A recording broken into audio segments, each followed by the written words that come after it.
Recording is on. ¿Cómo? Hay Wi-Fi, y las tiene Natalia, tiene todas las claves. Hola, Gladys. Y digamos, si alguien quisiera como continuar con los procesos en lo que se va juntando el público. Y digo, si podemos extenderlo esto como a nivel de tallereo, porque todo el mundo acaba de estar escuchando parcialmente de alguna manera. Perfecto, perfecto, un placer. Como se concentramos con los mexicanos.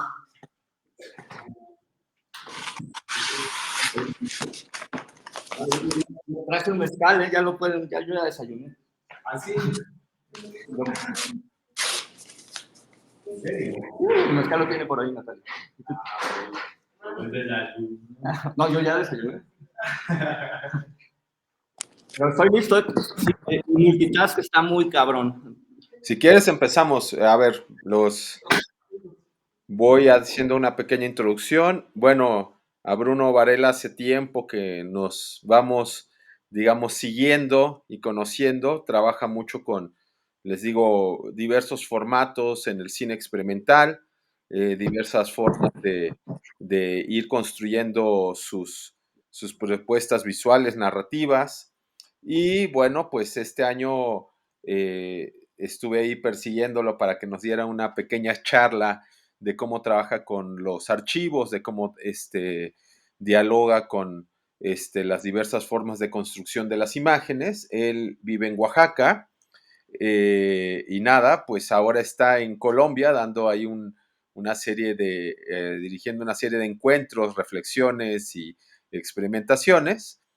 Y bueno, pues aquí lo tenemos en una modalidad híbrida entre colaboradores colombianos y nosotros, que pues vamos a ir conociendo aquí los caminos. Aquí tenemos, Bruno, a Gladys, que está en la Ciudad de México, Gabriela, que es colombiana, pero vive en Francia, Wow.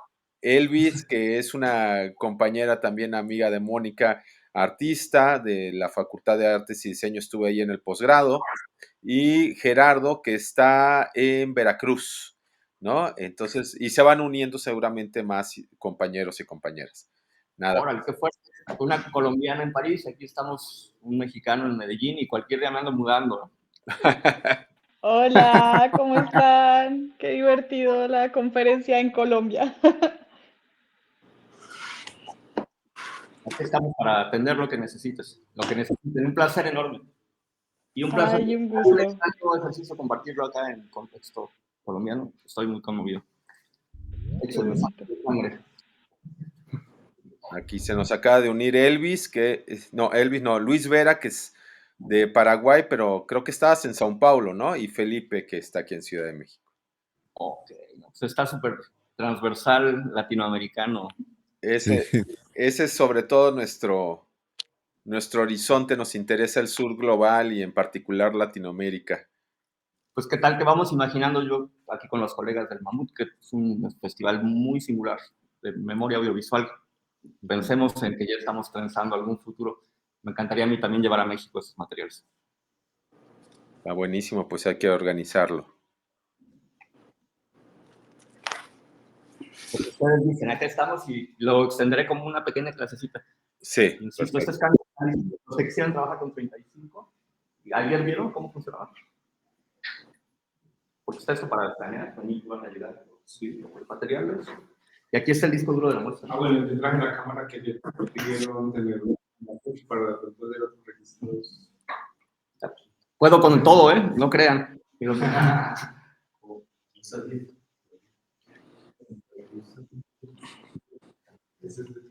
Se sorprenderán así mi multitask, que aquí el acelere local me tiene en posibilidades insólitas de participación múltiple. Y aquí está. Bueno, este es tu disco que no pude chequear porque creo que es un Linux. Y aquí hay una carpeta que se llama Mamut, Managua. Pero el formato es distinto. Acá. En este que es el mío, dice Mamut, y son puros H264 para no hacer. ¿Y están todos sueltos? Sueltos, es una sola carpeta. porque son piezas sueltas, así si quieres en el orden en el que va, para no hacer de bola. Pero ese no va a poder ingresar. Ah, pues el servidor no, pero en la compu sí. Cualquier cosa. Amo. Seguimos en la espera, obviamente, de que se nos sume más gente y que se nos sume más gente aquí. Entonces es un seminario de doble vía. Y entre que se suma, bueno, yo les voy a decir a poner alguna cosita. Ah, pues se llevó el disco.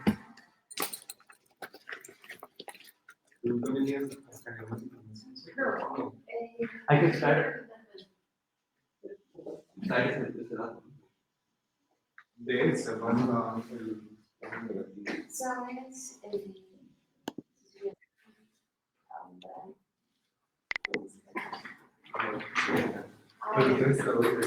Bueno, pero vamos. No, pero ya le Yo voy a subir un like ayer.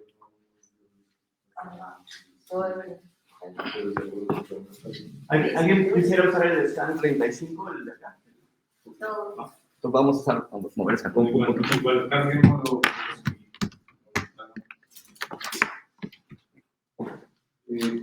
¿Sabes en ese momento? Es bienvenido. Está pactado que esto es así. Te quiero preguntar, ¿cuál es más rápido para escanear ese o ese? Este. Ah, no, Entonces, puedo utilizar ese. Claro, entonces vamos a trabajar con eso. Dale, sí. Ah, pues de una vez. Acuérdate que son me quedan solo 33 fotitos a madre. Porque estamos usando la memoria interna. Voy a poner esto es delicado. No, es hay que tirarlo a la basura. La contraseña de esta es así, 1, 2, 3, 4, así tan sencilla.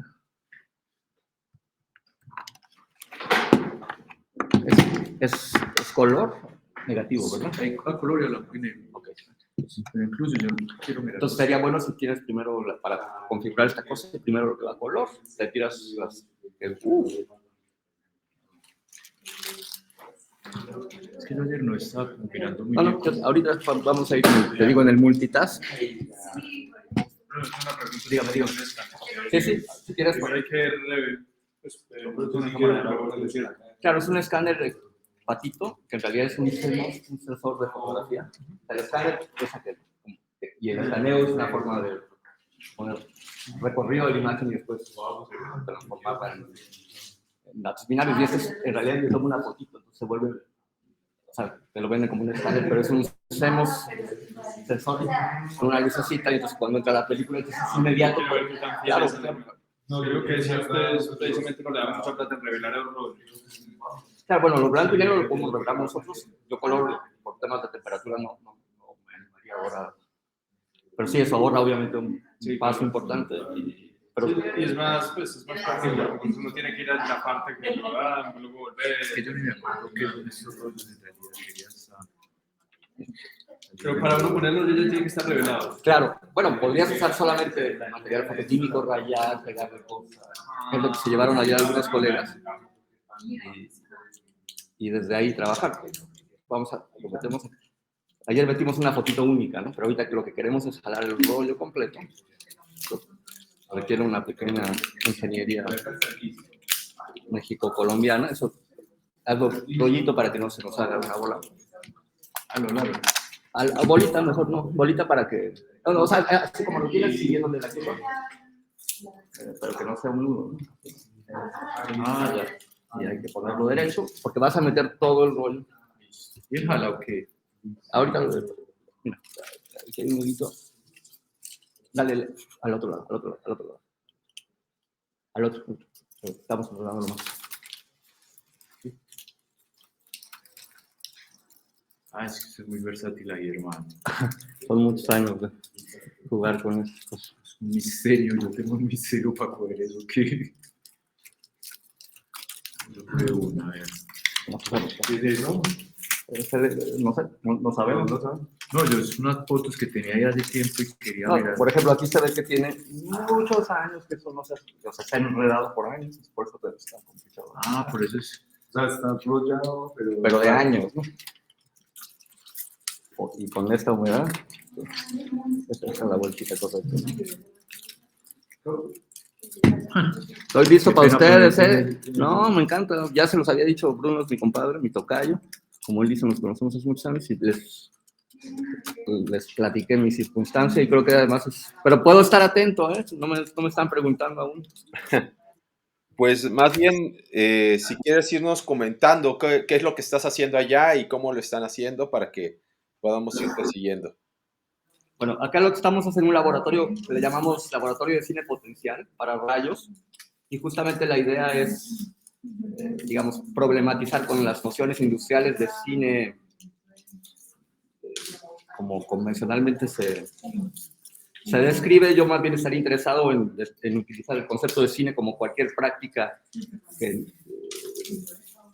genere algún tipo de relación entre imagen y sonido, que se mueva, como decir, archivos de base de tiempo sonoros, porque hoy me parece además que estamos habituados a una nueva relación con las imágenes que suenan, ¿no? Ya no tiene nada que ver con esa primera, digamos, experiencia de diálogo con el movimiento, que nunca fue silente porque las máquinas sonaban, porque había ruidos en la sala, porque, en fin, en muchos casos hubo acompañantes musicales o narradores, pero hoy creo que se está hablando de una experiencia integrada que en algún momento Michel Sion llamó la audiovisión, que hoy habría que reconfigurarla en términos más contemporáneos, no sabría cómo definirla, y es una invitación justamente a los colegas. Algunos tienen experiencia fotográfica, experiencia en video, experiencia en distintos, digamos, diálogos con las imágenes, y entonces la invitación es activar ofreciendo una serie de herramientas. Aquí hay unos escáneres de cama plana, este escáner chino que traje para, aquí ya podríamos empezar a ver. En fin, cámaras analógicas de video, electromagnético, proyectores 16, Super 8, y la idea es que con pequeñas partículas los participantes puedan desarrollar un objeto audiovisual, una pequeña película, y bueno, justamente estamos en este proceso de facilitar la información. Ahí estás viendo, ¿no? Tienes que encuadrar. Justo eso que se ve en medio. Y como un contexto, cuéntanos cómo te acercaste tú a trabajar con este tipo de materiales. Claro, bueno, en mi caso, un poco como Bruno, generacionalmente yo imagino trabajar con imágenes técnicas. Aquí está el negativo. Desde los 80s, ¿está bien el negativo o lo quieres positivo? Vamos a cambiar. Positivo. En los 80s, ¿no? Mi primer contacto es a través de la fotografía en 35 milímetros, aunque yo siempre imaginé que quería hacer cine, ¿no? Y justamente, pues, era muy lejana. Es una de las ideas que a mí me acompaña, por ejemplo, en talleres como estos, ¿no? Tampoco vengo de una familia de artistas, ni tenía en particular, que es negativo, ¿no? 35. Particular interés en que yo desarrollara una carrera de estas naturales. Ahí lo tienes. Sí.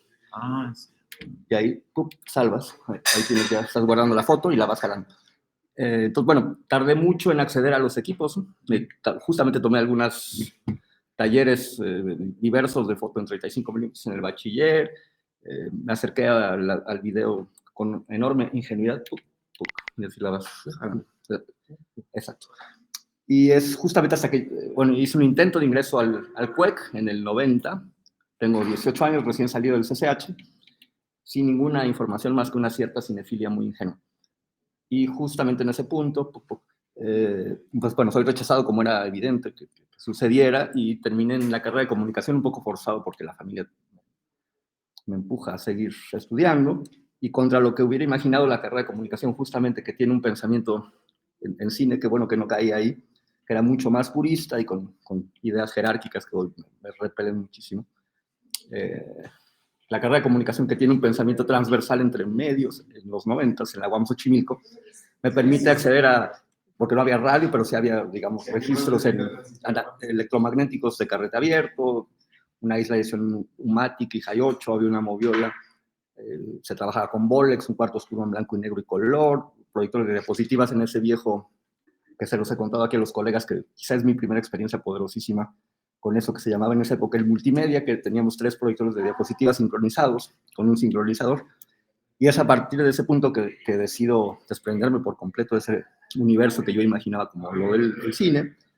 Y en un segundo giro, que también la UAM me facilita de alguna forma, en el 94, con el zapatismo brotando, salto hacia Oaxaca, lo que se llamaba en esa época el Centro Nacional de Video Indígena, que era un proyecto de Lili, pero al mismo tiempo era un proyecto político, casi guerrillero.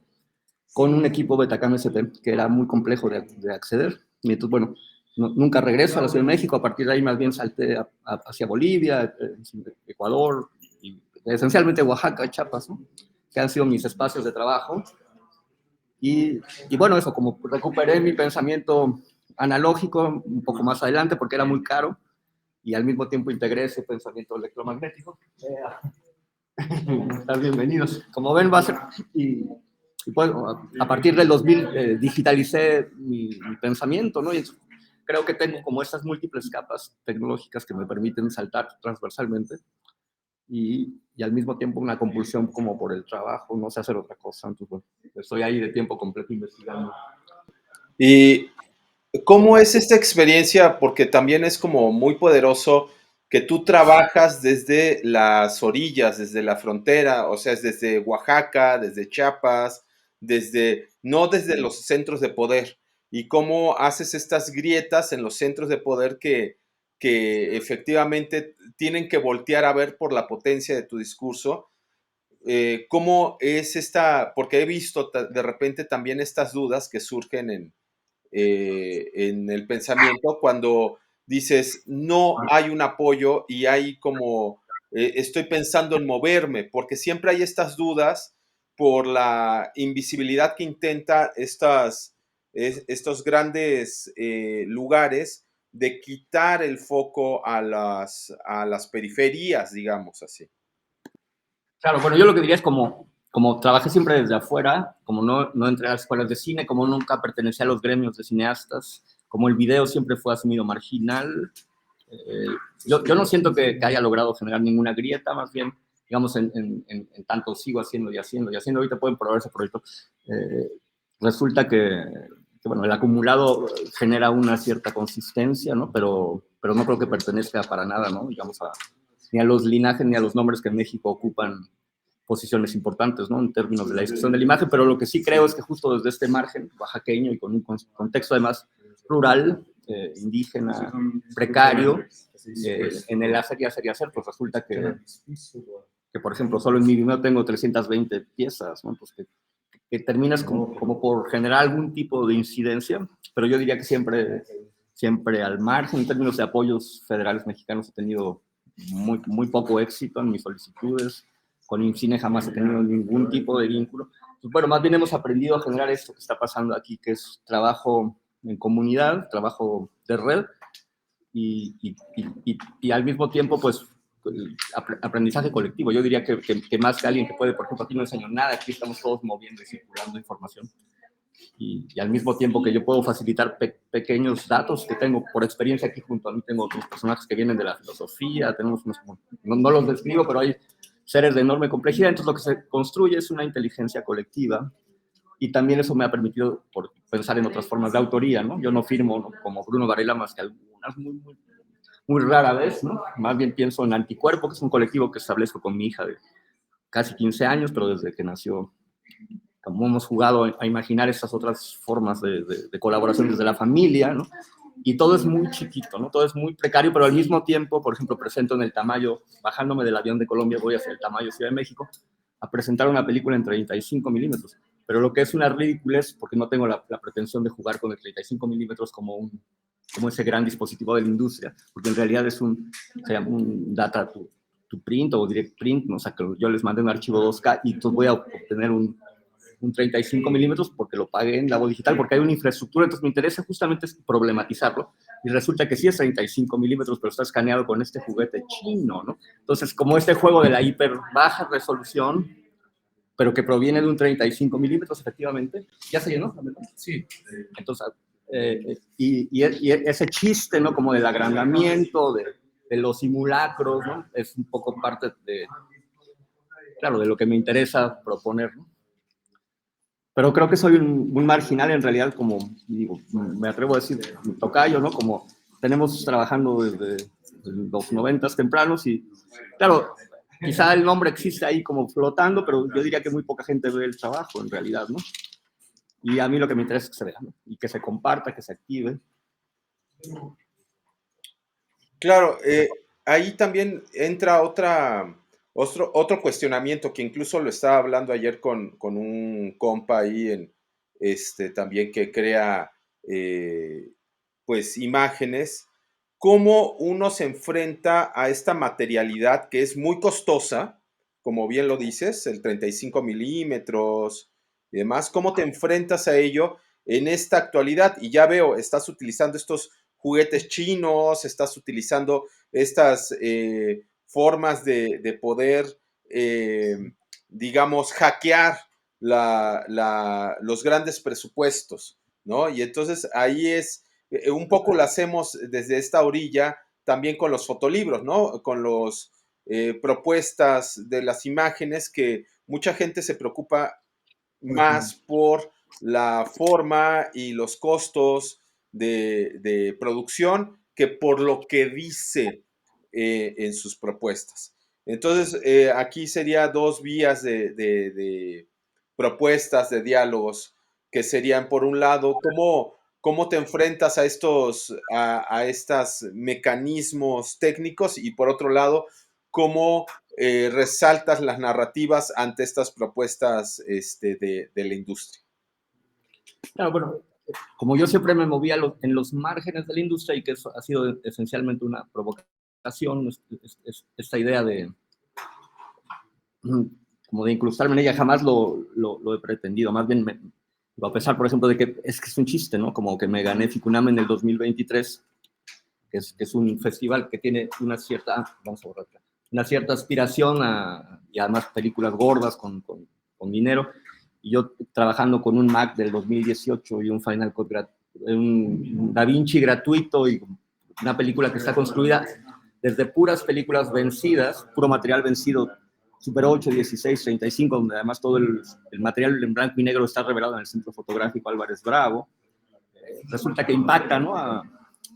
Con un solo autor, ¿no? No hay ni siquiera un roller de créditos, sino dice Anticuerpo, como cierra todas mis películas. Me parece más bien una provocación, ¿no? Y para responderte la otra pregunta, claro, a mí me interesa, tampoco pienso mucho en contenidos, aunque efectivamente hay posiciones políticas siempre y elecciones a veces de temas y de contextos en los que se trabaja, pero pienso en las rutas de trabajo, ¿no? En justamente politizar, en todo caso, el trabajo desde la propia elección de los materiales y desde la puesta en juego de esos materiales, mucho más que, digamos, en la elección de las temáticas, ¿no? Y en ese sentido, también insistir, por ejemplo, ahora tengo un texto que se acaba de publicar, yo construí este término que es en realidad un juego, una provocación de struct-rural, ¿no? Un poco provocando esta noción anglo de los cines estructurales y de, digamos, esta relación material, ¿no? Donde pues estas máquinas que son de alguna forma relojes, ¿no? Que pues, se pueden contar cuadros o traducciones entre metros y tiempo. En el caso en el que yo quisiera provocar, está conectado justo con lo precario, es decir, películas que están hechas con un solo rollo, películas que están editadas en cámara, películas que presentan, digamos, esa precariedad. Ese es un tema que además me interesa muchísimo, pero que podría estar oculto, porque cuando se ve la película, pues a lo mejor nadie sabe que está hecho con un solo rollo, y es tan efectiva como las películas que usaron la quinta parte de material y que duran lo mismo, ¿no? Entonces, hay un juego ahí como también de cierto simulacro, donde tampoco hay una pretensión de ingreso a ese mundo, pero bueno, como tampoco se hace otra cosa, claro, en el imaginario me gustaría pensar que me genera algún tipo de ingreso, porque estos equipos, que es una de las discusiones que tenemos aquí, tienen un costo, aún si trabajas con los más baratos, aún si son vencidos, aún si tu Bolex la has reparado 10 veces, pues tiene un costo y además pasa por la industria, que es otra de las reflexiones que me parecen importantes, y también pasa por la historia del medio, que es, por un lado, industrial, militar, masculino, en fin. Justo como dónde se posiciona digamos, un problema político en este juego, y que no es desde las temáticas, en mi pequeño ejercicio de cotidianidad es en la puesta en práctica y en la elección material, y eso, digamos, siento que me ha permitido tener un pequeño grado de congruencia, que yo eso lo festejo mucho. Si quieres. Y de verdad aprecio mucho que eso esté sucediendo en medio de esto que ven. Como ven, vamos a seguir socializando como el universo. y como ve, puedo también responderles en múltiple. Ahí entra otro concepto interesante y recuerdo mucho, no sé si ubicas a Pedro Soler, ¿no? Claro. Creo que sí lo conociste en su momento. Y que Pedro Soler nos comentaba, mi última pieza es una banca que hice de madera que recolecté alrededor de mi casa aquí en Ecuador para ver el atardecer, ¿no? Y entonces su propuesta era sentarse y ver el atardecer, la temporalidad expandida y no el perseguir constantemente, que es lo que te obliga esta industria de las artes en general a estar siempre digamos, en el filo, ¿no? Siempre estar como produciendo cosas. Entonces, ¿cómo tú vas creando estas dinámicas o cuáles son tus aproximaciones a estas presiones que hay de estar siempre ahí? Como bien decías en la carrera, yo ya no sabía qué estudiar y hubo una presión familiar para continuar estudiando, ¿no? Que te derivó en otras cosas. Claro, en mi caso, generacionalmente, que es el tuyo, estudiar no era un tema de aprendizaje conceptual, sino de acceso concreto a los medios, ¿no? Yo no tenía herramientas, ¿no? Entonces, resulta que la UAM es circunstancialmente el primer laboratorio donde puedo poner en práctica pequeñas nociones. Todo lo que había, porque la música, la literatura, yo vengo de los 80s, ¿no? Nací en 71, y tengo muchos colegas que a los 15 años querían hacer música y con una guitarrita estaban tocando una banda, ¿no? O escribiendo en una servilleta, ¿no? Pero los que habíamos imaginado trabajar con medios, pues nunca tuvimos espacio de desarrollar ningún tipo de prueba de que tuviésemos alguna inquietud válida. Y había cámaras en mi casa, ¿no? Que no fueran las de las vacaciones. Entonces, resulta que la universidad me permite tener mis primeros ejercicios reales de puesta en práctica muy, muy poderosos y de pequeña confianza.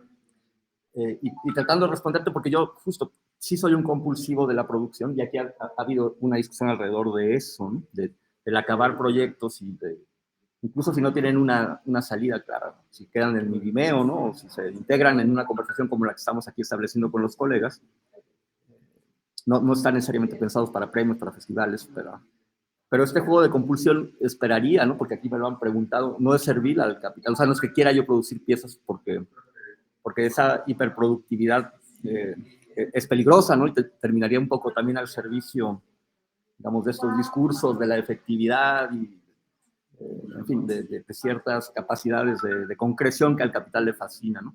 Al mismo tiempo que tengo, por ejemplo, aquí porque me lo han preguntado, ¿no? Complementando algunas interpelaciones a mis formas de trabajo, ¿no? Donde algunas piezas son muy rápidas, ¿no? Entonces, claro, también la velocidad parecería servil, ¿no? Y propia, ¿no? De este entrenamiento de negociación con el mundo que nos rodea, que opera exactamente a esa velocidad. Y yo quisiera más bien pensarlo al revés, ¿no? Es decir, ese espacio en el que las imágenes vuelan,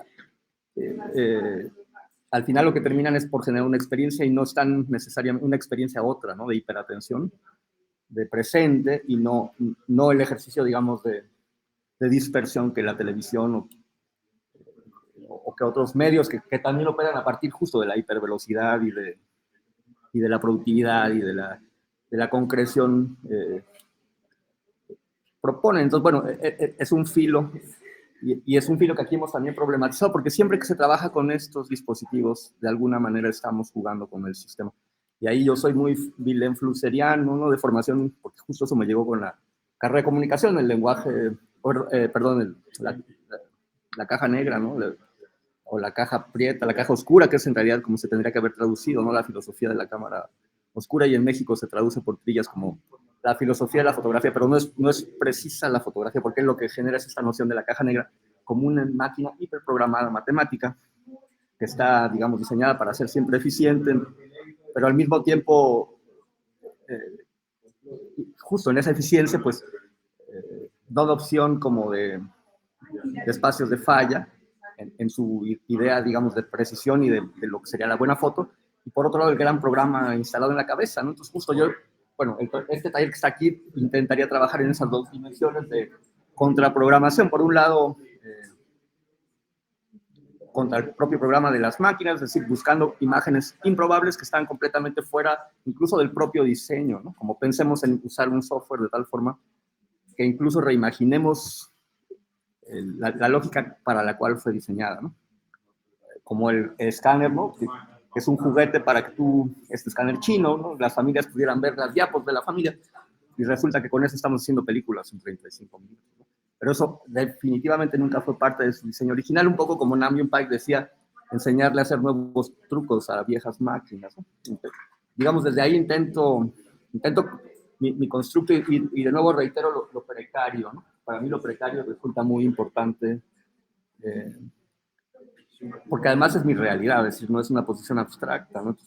Ni una posición formal, ¿no? Es mi realidad, y justo el aprendizaje en Oaxaca y en espacios como Colombia, como Ecuador, como Bolivia, pues justo me han permitido establecer estas dimensiones de complicidad, ¿no?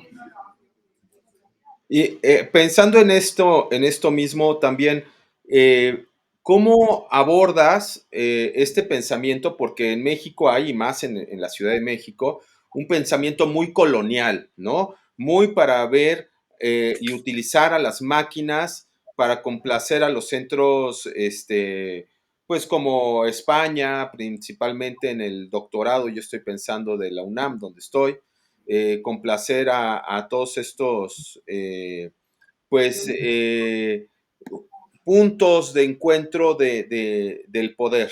Y entonces, estas máquinas que nos sirven también como puntos de encuentro, como, a ver, déjame ver una cosa que... Estas máquinas que sirven también como puntos pues, marcar lo que la industria quiere y cómo haces un pensamiento decolonial de toda esta narrativa a partir de estas máquinas que vienen desde el poder. Claro, bueno, como dijimos desde el principio, todo esto viene desde el poder, ¿no?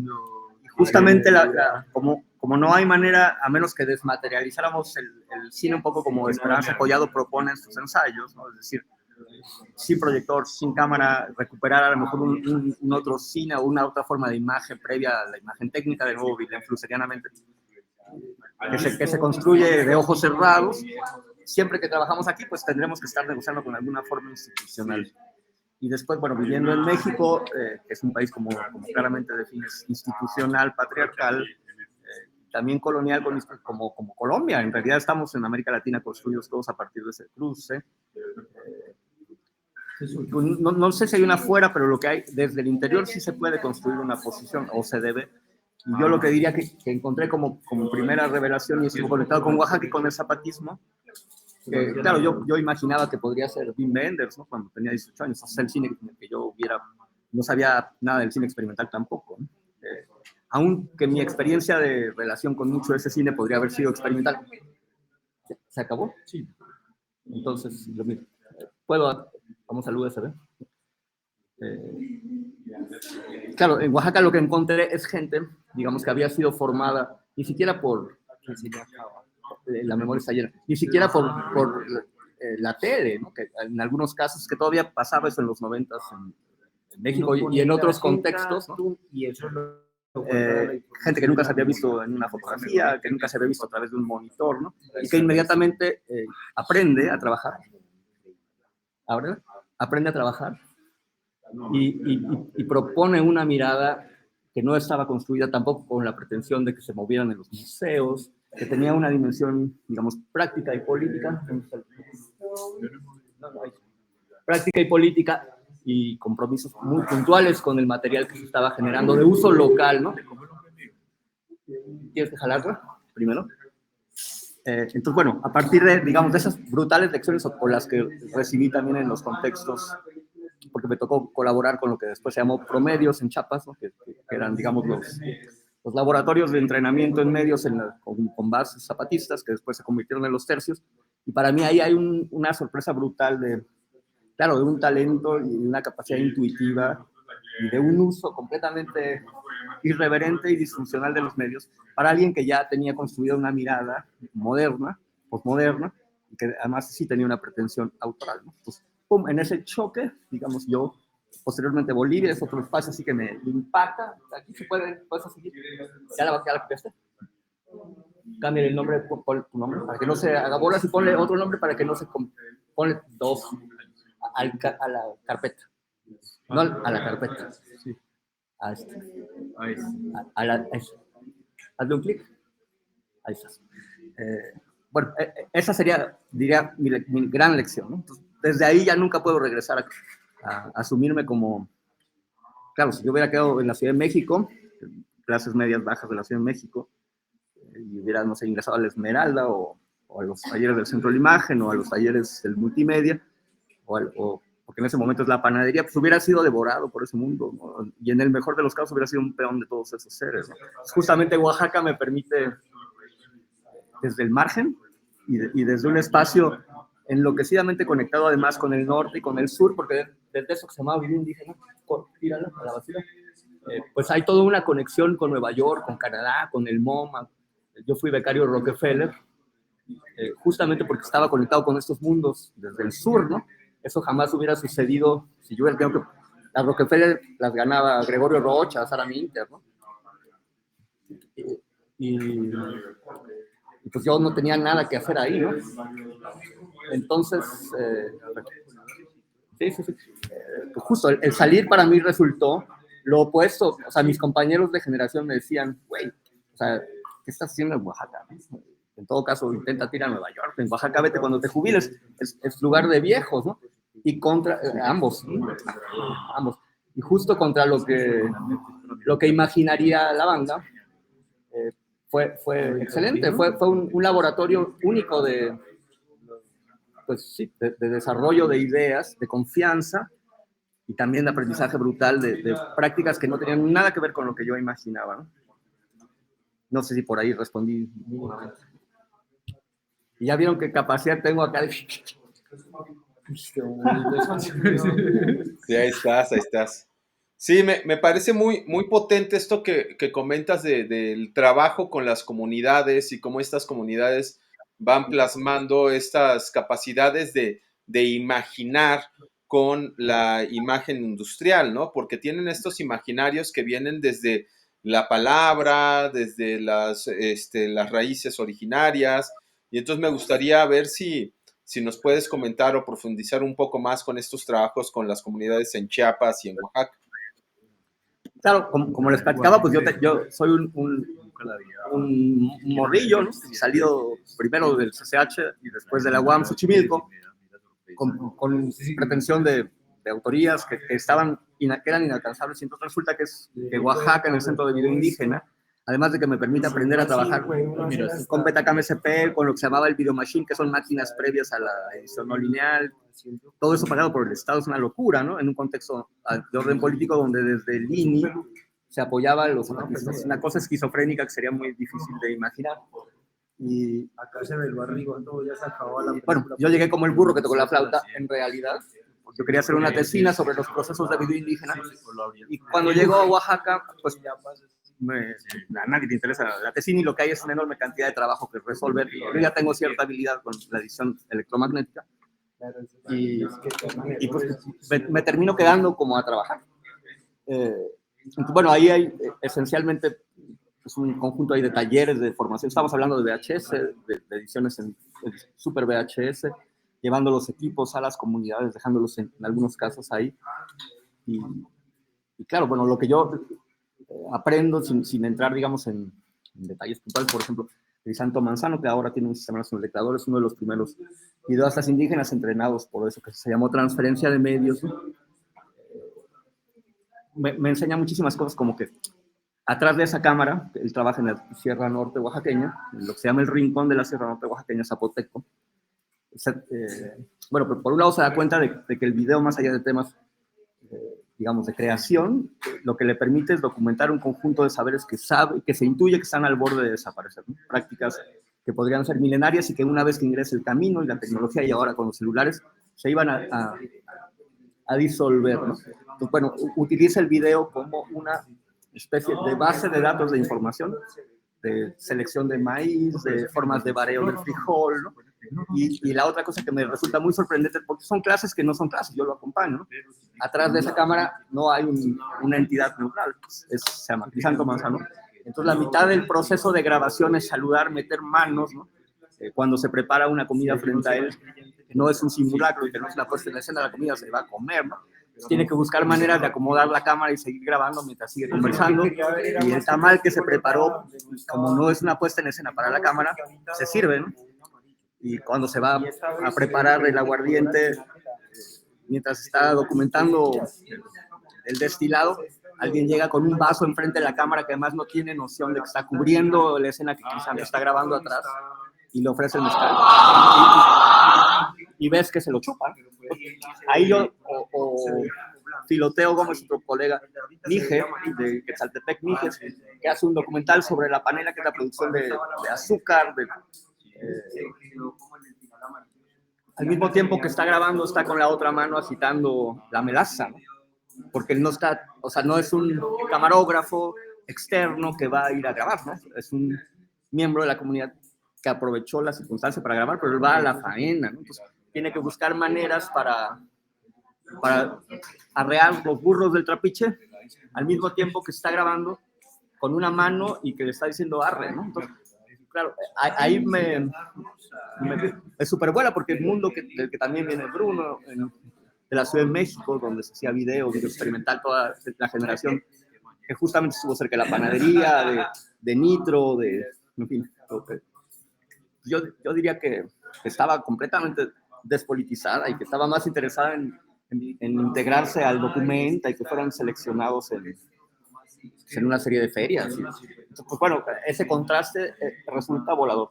Y el mundo zapatista justamente hoy voy a presentar aquí en Mamut, porque ahora el archivo de promedios resulta que ganó un fondo de Focina y está restaurado.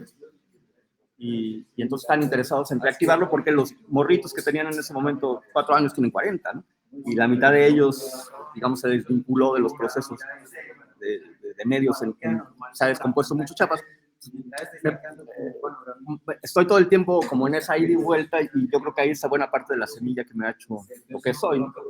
Esa cosa híbrida, ¿no? Que no me considero un artista, ¿no? Aunque me presenten a veces como tal. ¿Quieres tener que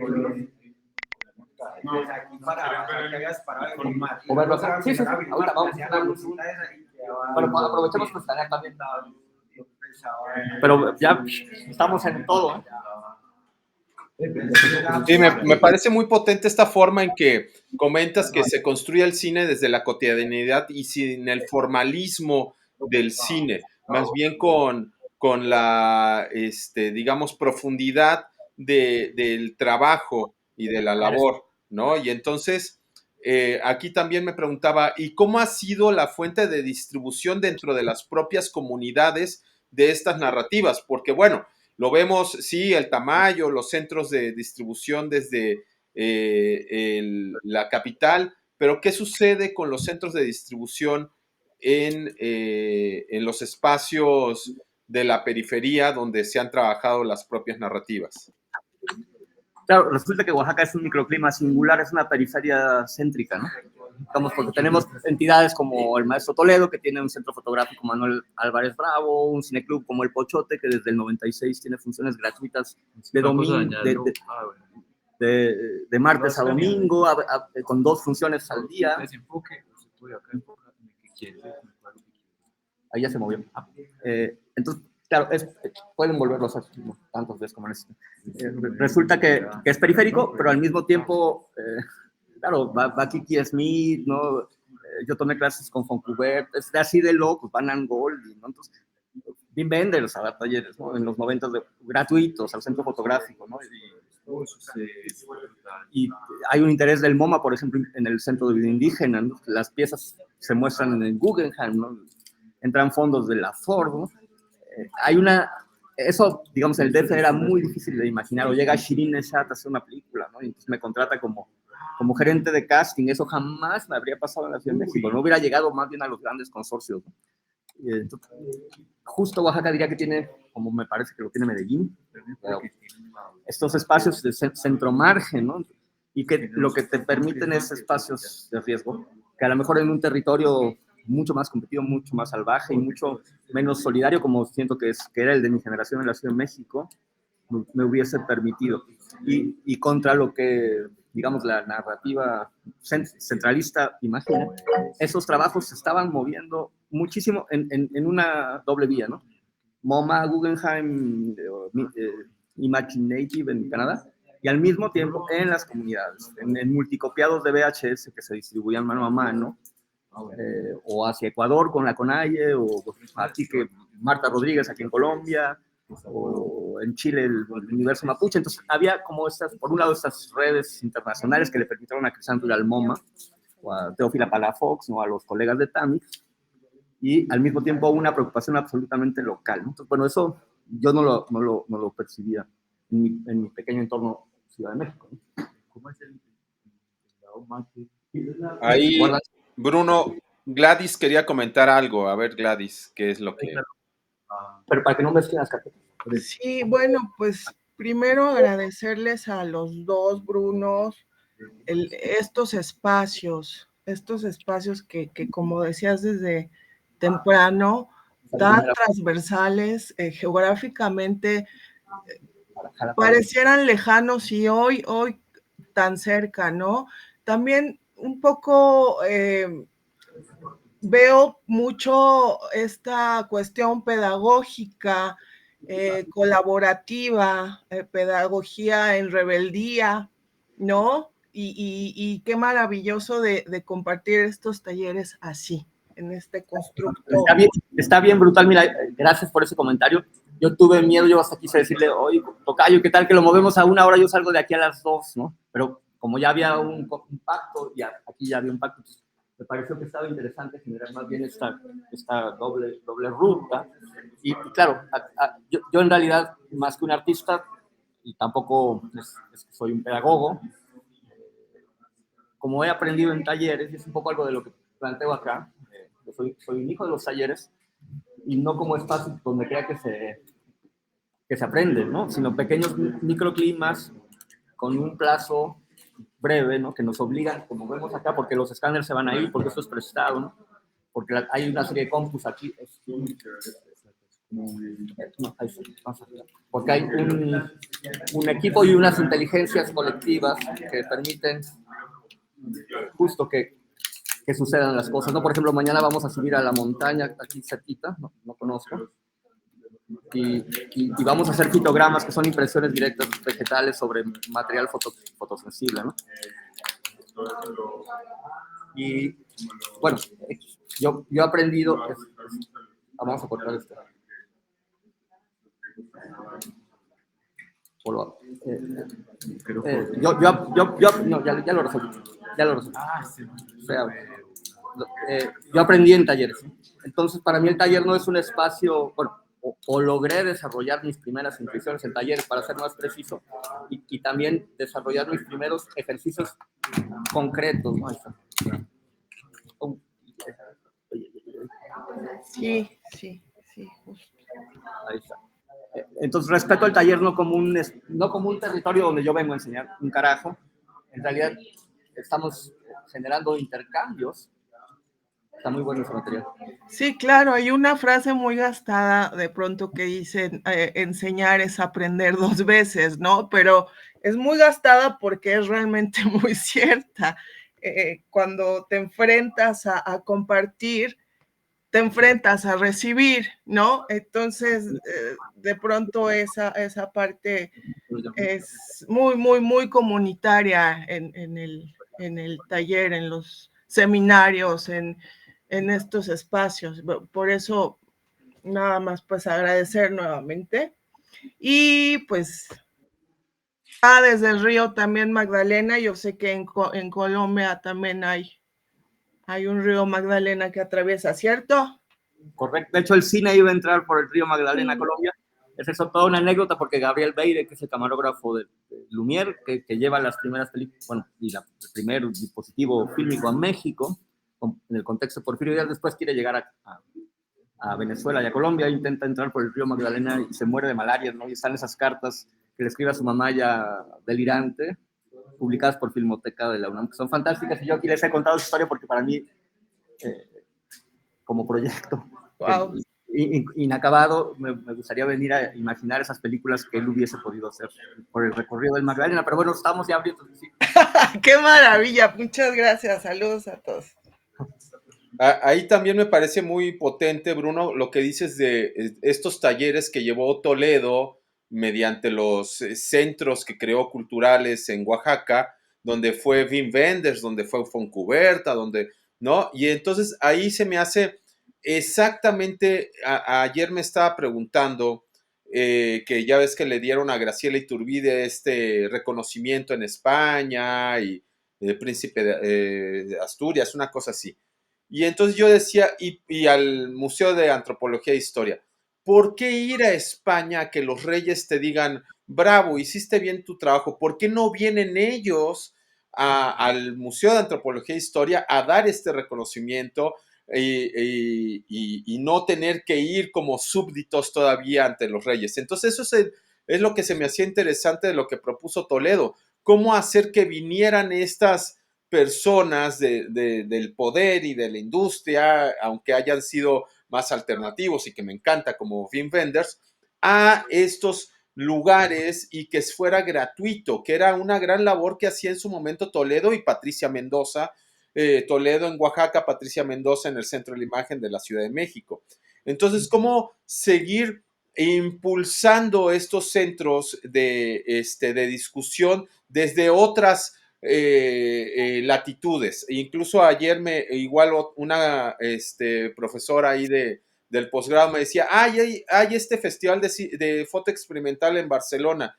Le digo, ¿y por qué no más bien convocamos a hacerlo aquí en vez de tener que ir a Barcelona, ¿no? De nuevo a los lugares que ya están saturados. No sé cómo lees Claro. estas derivas. Claro, bueno, creo que es una tendencia mexicana, histórica, además no es nueva, ¿no? La necesidad de ser validados en el exterior, porque además al interior hay una crítica como muy fragmentada y también en algunos casos muy cómplice, muy servil, ¿no? Usaste dos nombres, porque claro, Patricia Mendoza es, yo dije Toledo, porque Toledo es la figura que hace posible que eso suceda en términos de financieros y de poder y de convocatoria, y es el dueño de la casa, pero es realmente Patricia Mendoza la que hace la vinculación. Y después Patricia, después del 2006 es directora del Centro Fotográfico y después es directora de todo el Iago, ¿no? Y es un momento, pues diría que es el último espacio tópico, ¿no? de esa Oaxaca, porque a partir de ahí es el declive, ¿no? Y el Centro Fotográfico solamente da talleres de retribución social de FONCA, con un cuarto oscuro fantástico que se usa al 10%, con exposiciones pues, que siguen siendo buenas, pero para esto de lo que estábamos hablando, Nan Gold, me están regalando un material aquí en medio. Pero yo creo que eso, bueno, justamente es contradictorio, porque al mismo tiempo que, claro, era un espacio utópico y político, visto a la distancia, también es el germen de la gentrificación oaxaqueña. Y, o sea, tuvo esas dos vertientes, ¿no? Por un lado, la apertura de una comunidad increíble que pudimos vivir barato, renta barata, comida de calidad, talleres gratuitos, y además salíamos borrachos de las inauguraciones del Centro Fotográfico, literal, y cenados o comidos.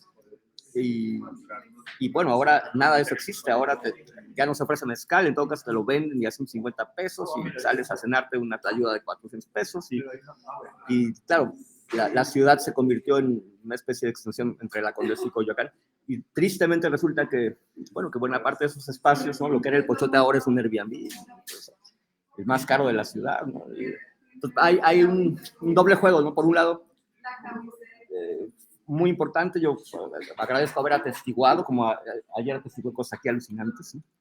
Creo que ese ha sido mi gran logro, mimetizarme y poder atestiguar eventos singulares como el zapatismo, como el Centro Bioindígena, como ese espacio de Toledo. Yo fui programador del Pochote, me tocó ir a comprar películas para Toledo, y era fantástico, pero visto en el mediano plazo también tenía un riesgo, y que fue, digamos, la preparación para lo que posteriormente sucedió, ¿no? Y eso también creo que pasó en el centro histórico, en barrios como Williamsburg, ¿no? Pues hay este doble juego, Williamsburg, Nueva York, ¿no? Que era un espacio totalmente marginal y de artistas, y después se convirtió en la capital. Ahora vamos a ir al blanco y negro.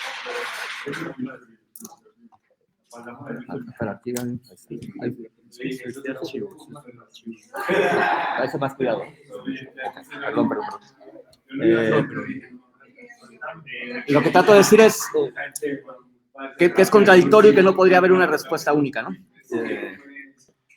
Claro, el capital es como una gelatina, se adapta a todo, ¿no? El capital es siniestro, no tiene ninguna ideología, y también yo siempre me pregunto, ¿y uno aguantaría los billetazos del capital de que te dijeran, te ganaste esto y tienes que venir con los reyes? ¿Aguantarías como a mí me gustó como Bob Dylan, lo comentaba hace rato con Mónica, le dijo cuando le dieron el Nobel de Literatura, no me interesa recibir el Nobel de Literatura de estos señores que se dicen reyes, y no fue, ¿no? Entonces uno tendría la capacidad desde estos horizontes de aguantar este poder, ¿no? Porque pues yo lo veo, como bien dijiste y mencionaste en varias ocasiones, la panadería y todos estos espacios, entre comillas, alternativos, en donde están colegas, pues, como Artemio, como Joaquín Segura, como varios colegas que también han ido construyendo desde los 80s su trayectoria, pero que siempre han estado enfocados hacia estar certificados por Estados Unidos, por, como decías, Europa, por ferias de arte. A pesar de que Artemio a veces volteaba hacia Colombia, ¿no? Pero realmente tendremos, o sea, la pregunta, o más bien la deriva, iría hacia, bien comentabas, se han perdido estos espacios. ¿Cómo abrir otros espacios y cuáles serían los factores para abrir otros espacios de discusión y reflexión, tipo lo que hizo Toledo, Patricia Mendoza, aún sin esos apoyos financieros? Claro, sí, el drama, y justo eso que ves aquí, o lo que platicó el Centro de Vida Indígena, o lo que sucedió en Bolivia con el CEFREC. Aquí nadie tiene dinero, ¿no? Pero si hay una infraestructura que nos está permitiendo tener esta red, tenemos una pantalla plana, no sé qué está pasando ahí. Es que yo no sé por qué, es como si esto fuera más mercado. Sí, yo no me acuerdo sinceramente que... Claro, se requiere una infraestructura, ¿no? Y esa tiene que llegar de algún lugar, ¿no? Eso era un rollo rebobinado. Centro Fotográfico sí tenía recursos. Y Toledo lo nutrió, ¿no? De libros, y lo nutrió, igual que el Pochote, ¿no? De películas.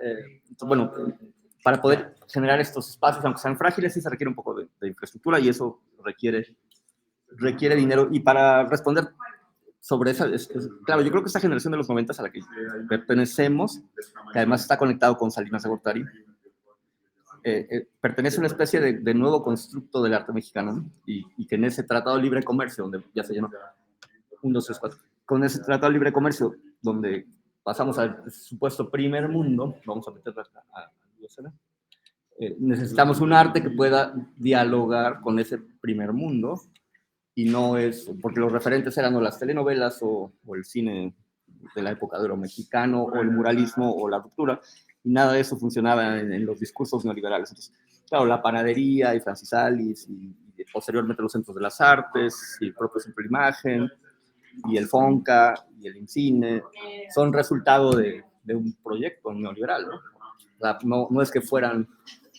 necesariamente proyectos con una vocación popular, nunca lo fueron, y ese primer FONCA, ¿qué onda, no? ¿Recuerdas los apellidos? Yo cuando era chavito y veía los apellidos decía, órale, pues hay que pertenecer a esos linajes, jálalo y cámbiale tu nombre.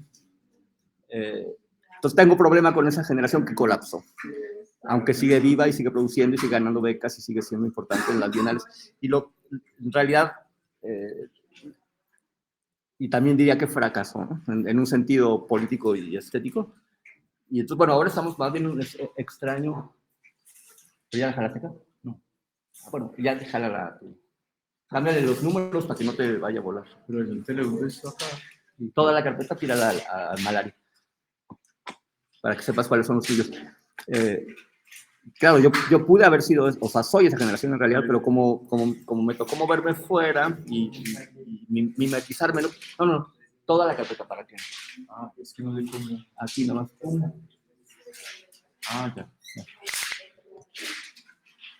Ay, la conociste, que malaria Chile. No importa, están tirando, creo que afuera en los escritorios, pero ahorita hacemos el reordenamiento. Pero vamos a tirar la malaria para que no se pierda.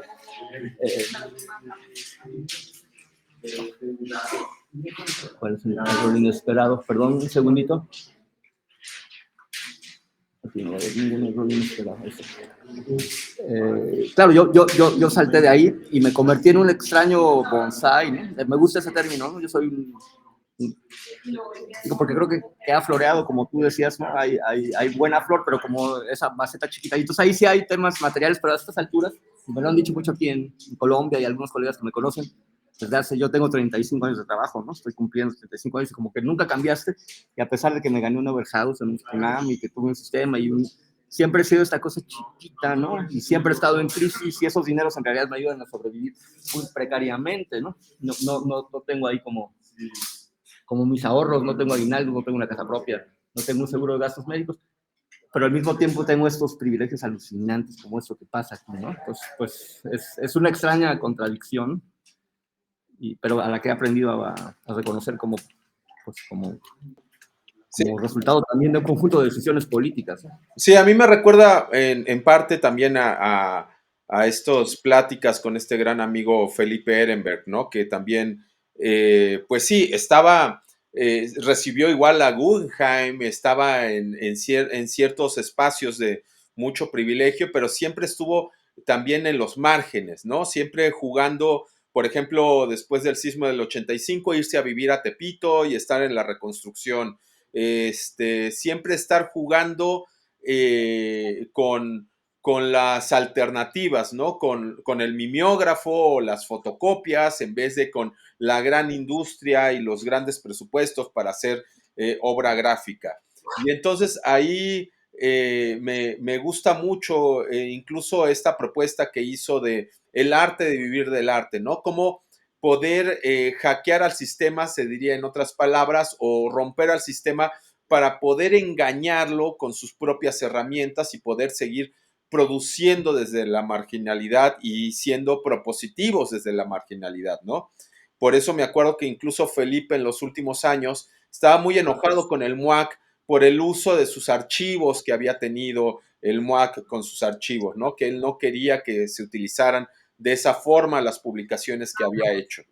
Pero bueno, entonces, ¿cómo tú lees este diálogo más que con estos grandes poderosos, con estas otras figuras, digamos o el propio Melquiades Herrera, ¿no? También el performancero que siempre estuvo al margen, y yo me acuerdo cuando tomé clases con él, cómo le daba rabia y sufría, pero al mismo tiempo disfrutaba estar al margen. Claro, bueno, creo que un poco sería mi caso. Es que mi margen es un margen en el margen, porque justamente salta de la ciudad hacia lo rural, ¿no? Sin dejar de ser urbano, sin dejar de ser postmoderno, sin dejar de estar al día con una serie de premisas y paradigmas. Pero a mí creo que lo que me singulariza, por usar una idea, estuvo conectado con la salida hacia... Ya vamos a cerrar un ratito para México. Soy la conferencia de es Tomás, el director del festival. Hola, saludos. Es un seminario. Saludos. Claro, yo me defino como un híbrido rural, ¿no? Como una especie de cine de recolección y siembra, ¿no? Creo que ahí elaboré buena parte como de mi siguiente nivel de pensamiento, ¿no? Y aún, digamos, porque también colaboro con la Pocha Nostra, con Guillermo Gómez Peña, que de alguna forma es un hijo de Ehrenberg, ¿no? Que además ha ido muchas veces a Oaxaca, y que también, por ejemplo, ha sido muy conmovido, o Cristina Rivera Garza, que fue a Oaxaca, por los discursos de la comunalidad, por los discursos autonomistas, por los discursos territoriales, que serían difíciles de digamos, transmutar al barrio, ¿no?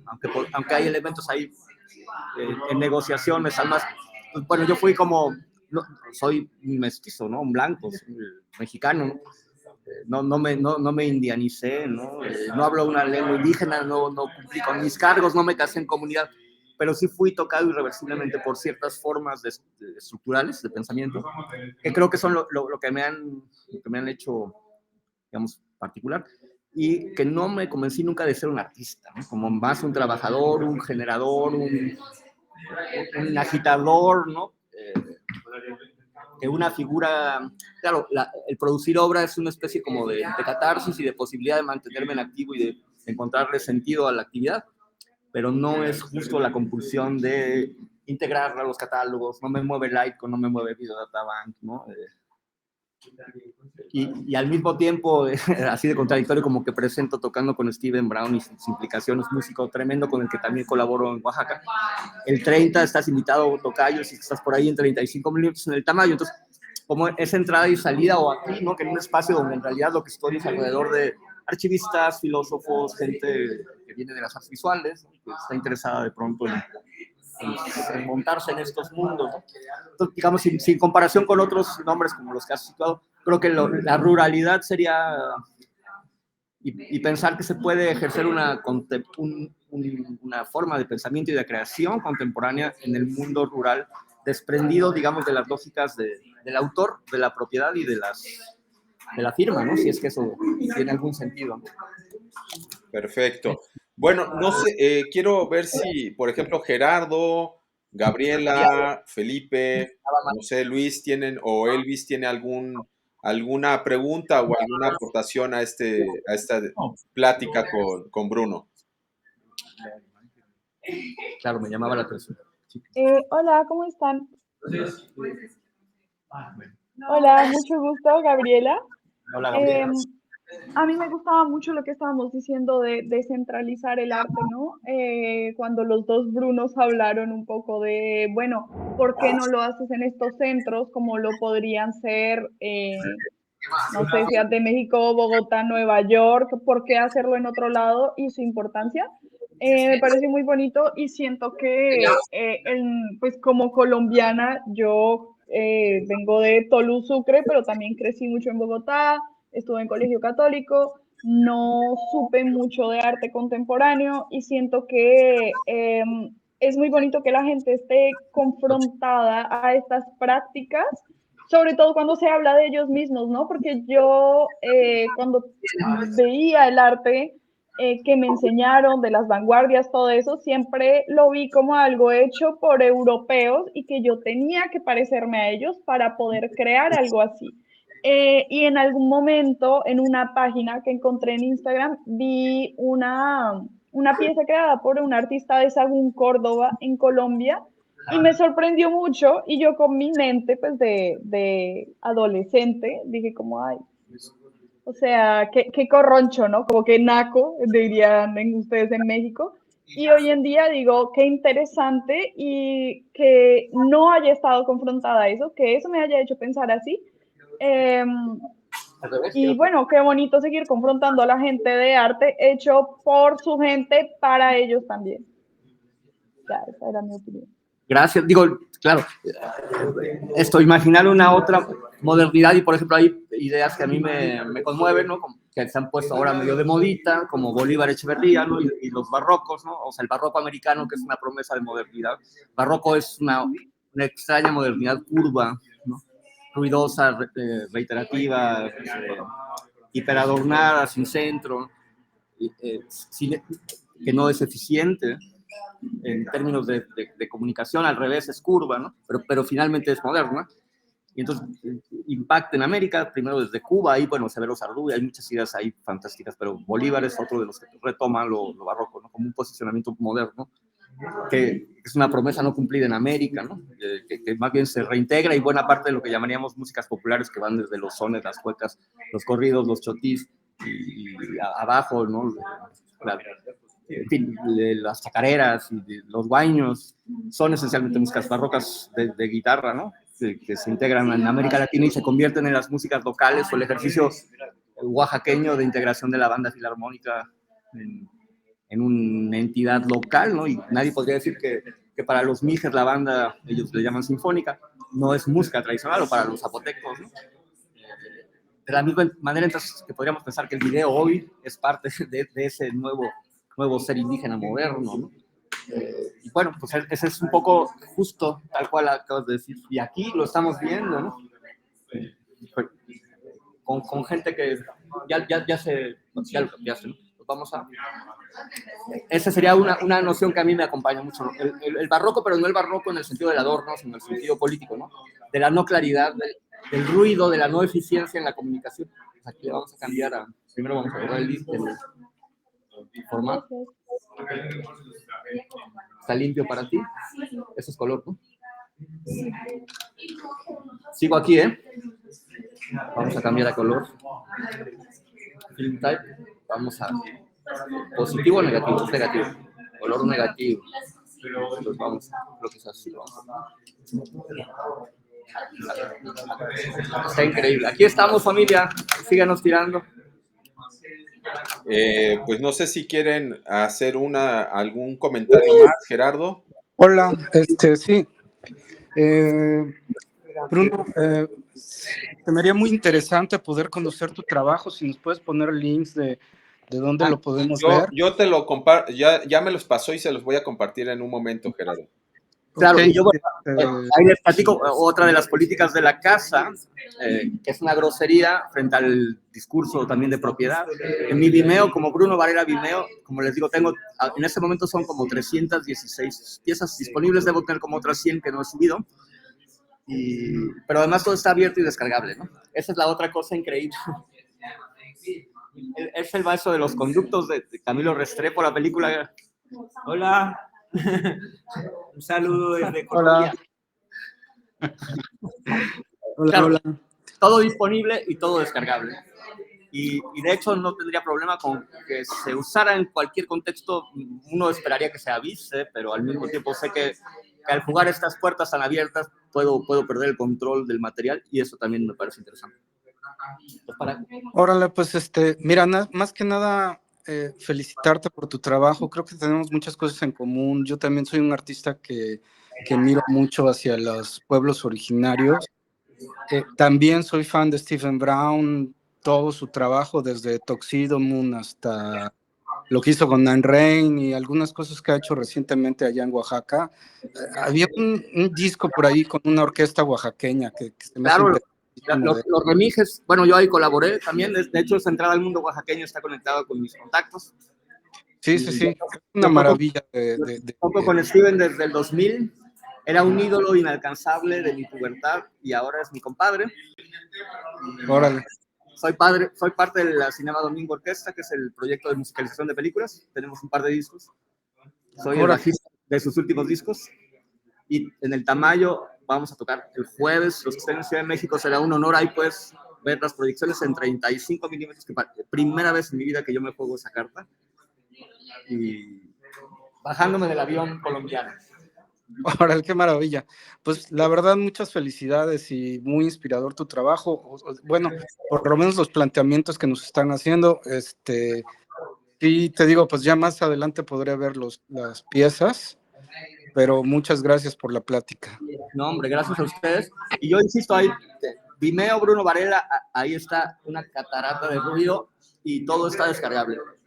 Y en calidades bastante buenas. De hecho, hoy vamos a proyectar, y porque el servidor aquí, que yo traigo unos ProRes y traigo unos DSPs, pero la compu con la que vamos a trabajar es más chiquita, entonces para no arriesgarnos vamos a tirar las mismas calidades que están en mi Vimeo en una sala de cine, ¿no? Bueno, ahí también esas contradicciones son fantásticas, ¿no? Y que no sucederían en otra época, ¿no? Listo. No sé si quieren hacer algún comentario Elvis, Felipe o Luis Vera también para Bruno. Yo igual nada más, pues agradecerle a Bruno su tiempo y toda la conversación. Ya también Bruno me ha platicado mucho de tu trabajo desde que nos conocimos, y bueno, pues qué gusto conocerte. No, un honor enorme. Sí, estarían.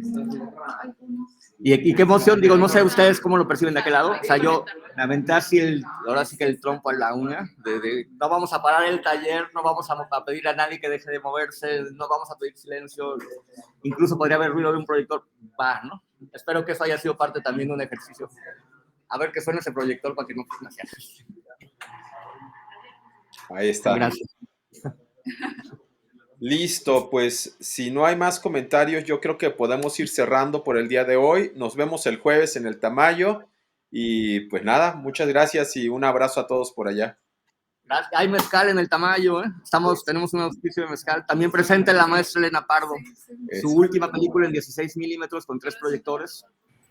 Entonces creo que está, además, y ahí no recuerdo quién le musicaliza, por ahí está ya circulando la información, pero las piezas son musicalizadas en vivo, la de Steven, por afectos, es importante. Fecha. Jueves 30. El jueves. El jueves, ahí nos vemos. Por favor. Venga, pues un abrazo, Bruno, y nos vemos el jueves. Gracias. Muchas gracias, que estén muy bien, hasta luego, buen día.